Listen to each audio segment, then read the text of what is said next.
There once was a man named Jonathan Hale, born into a wealthy family. Jonathan had everything: luxury cars, mansions, private jets, and a booming business empire.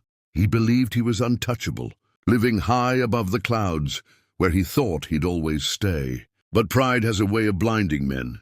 Jonathan made reckless decisions, ignored advice, and treated people below him as if they were dirt under his polished shoes.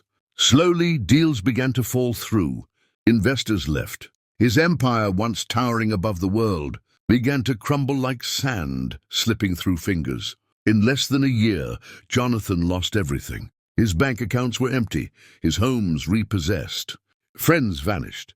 His suit was replaced by a worn-out jacket, and the only car he had was his 2 feet. He wandered the streets, eating what he could find, sleeping where he could. It was in those cold, silent nights that Jonathan began to see the world differently. He saw that the poor were not weak. They were strong, resilient. And the rich? Many were fragile, addicted to power and terrified of losing it. Jonathan met people who had nothing but shared everything. One man gave him a sandwich. A woman offered her only blanket. From them, he learned what true wealth was: compassion, grit, and hope.